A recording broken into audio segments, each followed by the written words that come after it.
നമസ്കാരം, എല്ലാവർക്കും മലയാളി വാർത്തയിലേക്ക് സ്വാഗതം. തൃശൂരിൽ ഒതുങ്ങില്ല. സുരേഷ് ഗോപി ക്യാബിനറ്റ് റാങ്കോടെ കേന്ദ്രമന്ത്രിയാകുമെന്ന സൂചന. മോദിയുടെ ഗ്യാരണ്ടി ഉടൻ വരും. തൃശൂരിനായി വമ്പൻ പദ്ധതികൾ. മെട്രോ തൃശൂരിലേക്ക് നീട്ടാൻ ശ്രമിക്കും. പൂരം നടത്തിപ്പിന് മാർഗനിർദ്ദേശമുണ്ടാകും.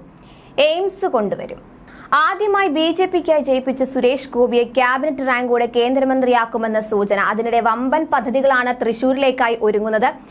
കൊച്ചി മെട്രോ തൃശൂരിലേക്ക് നീട്ടാൻ ശ്രമം നടത്തുമെന്ന് നിയുക്ത എം.പി. സുരേഷ് ഗോപി പറഞ്ഞു. കഴിഞ്ഞ കുറച്ച് വർഷങ്ങളായി കൊച്ചി മെട്രോ എം.ഡി. ലോക്നാഥ് ബെഹ്റയുമായി ഇക്കാര്യം സംസാരിക്കുന്നുണ്ടെന്നും സുരേഷ് ഗോപി മാധ്യമങ്ങളോട് പറഞ്ഞു. മുമ്പത്തെ എം.ഡി. മുഹമ്മദ് ഹനീഷുമായും ഇതേ കാര്യം സംസാരിച്ചിരുന്നു. ഈ സമയത്താണ് തന്നെ കൊച്ചി മെട്രോയുടെ ബ്രാൻഡ് അംബാസഡർ ആക്കാൻ ശ്രമിച്ചത്. എന്നാൽ ഇവിടുത്തെ ചില ആളുകൾ അത് ചാണകമായി മാറുമെന്ന് പറഞ്ഞു. ഇനി അവർ പാർലമെന്റിൽ ഈ ചാണകത്തെ സഹിക്കട്ടെ. തൃശൂർ പൂരം നടത്തുന്നതിന് പുതിയ മാർഗനിർദ്ദേശങ്ങൾ ഉണ്ടാകും. ഈ കമ്മീഷണറെയും കളക്ടറെയും മാറ്റാൻ അനുവദിക്കരുത്. അവരെ നിലനിർത്തി പൂരം നടത്തും. ജനങ്ങളുടെ ആരാധന ആസ്വാദന അവകാശങ്ങളിൽ അന്ന് വീണ മാലിന്യം ശുദ്ധീകരിക്കും. ഇക്കാര്യം കളക്ടറോടും പറഞ്ഞിട്ടുണ്ട്. ഇത് എം.പി. എന്ന നിലയിൽ പല വകുപ്പുകളിലുള്ള കാര്യം ചെയ്യാൻ കഴിയും. തൃശൂർകാർ തന്നെ തിരഞ്ഞെടുത്താൽ മണ്ഡലത്തിൽ ഒതുങ്ങി നിൽക്കില്ലെന്ന് നേരത്തെ പറഞ്ഞതാണ്. കേരളത്തിന് പുറമെ തമിഴ്നാട്ടിലും പ്രവർത്തിക്കും. തന്നെക്കാൾ മികച്ച ആൺകുട്ടികളുണ്ട് കർണാടകത്തിൽ.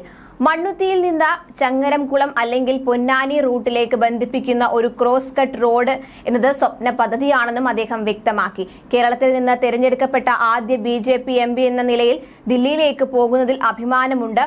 ഒന്നോ രണ്ടോ വകുപ്പിൽ ഒതുങ്ങിപ്പോയാൽ കേരളത്തിന് വേണ്ടി ചെയ്യാൻ ഉദ്ദേശിച്ച കാര്യങ്ങൾ ചെയ്യാൻ പറ്റാതെയാകും. മന്ത്രിസ്ഥാനം ചങ്ങല പോലെയാകുമെന്നും സുരേഷ് ഗോപി പറഞ്ഞു. കേന്ദ്രമന്ത്രി സ്ഥാനം ലഭിച്ചാൽ ഭാരിച്ച ചുമതലയാകും. 10 വകുപ്പുകളുടെയെങ്കിലും ഏകോപന ചുമതലയുള്ള എം.പി. ആകുന്നതാണ് കൂടുതൽ താല്പര്യമെന്നും സുരേഷ് ഗോപി പ്രതികരിച്ചു. വോട്ടുകൾ കിട്ടിയത് നടൻ എന്ന രീതിയിലാണെന്ന രമേശ് ചെന്നിത്തലയുടെ പ്രസ്താവനയോടും സുരേഷ് ഗോപി പ്രതികരിച്ചിട്ടുണ്ട്. മറുപടി എന്റെ കയ്യിലുണ്ട്, പക്ഷേ പറയുന്നില്ല. മറുപടി പറഞ്ഞാൽ ഞാൻ ലീഡറിന് നൽകിയ ചെളിയേറാകുമത്. ലീഡറിന് തന്റെ നെഞ്ചിൽ ഇപ്പോഴും സ്ഥാനമുണ്ട്. ബി.ജെ.പി. വോട്ടുകൾ മാത്രമല്ല, എല്ലാവരും തനിക്കൊപ്പം നിന്നു. ബി.ജെ.പി.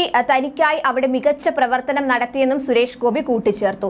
താൻ കേരളത്തിനെ പ്രതിനിധീകരിക്കുന്നയാളാണെന്നും ഒരു പ്രദേശത്തിന്റെ പ്രതിനിധി ആക്കേണ്ടതില്ലെന്നും സുരേഷ് ഗോപി പറഞ്ഞു.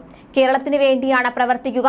എയിംസ് കേരളത്തിലേക്ക് കൊണ്ടുവരാൻ പരിശ്രമിക്കുമെന്നും സുരേഷ് ഗോപി പറഞ്ഞു. 2026 കേരളത്തിൽ ബി.ജെ.പിയുടെ മുഖം ആകുമോ എന്ന ചോദ്യത്തിന് 5 വർഷത്തേക്ക് എം.പി. ആയിട്ടാണ് ജനങ്ങൾ തിരഞ്ഞെടുത്തിരിക്കുന്നതെന്നായിരുന്നു പുഞ്ചിരിയോടെ സുരേഷ് ഗോപിയുടെ മറുപടി. അതിലും വലിയ ഒരു ഉത്തരവാദിത്വം ജനങ്ങൾ തരണമെന്ന് തീരുമാനിച്ചാൽ പാർട്ടി അനുവദിക്കുമെങ്കിൽ ചെയ്യും. ഇപ്പോൾ അങ്ങനെയൊരു ഉദ്ദേശമില്ലെന്നും സുരേഷ് ഗോപി വ്യക്തമാക്കി. ന്യൂസ് ഡെസ്ക് മലയാളി വാർത്ത.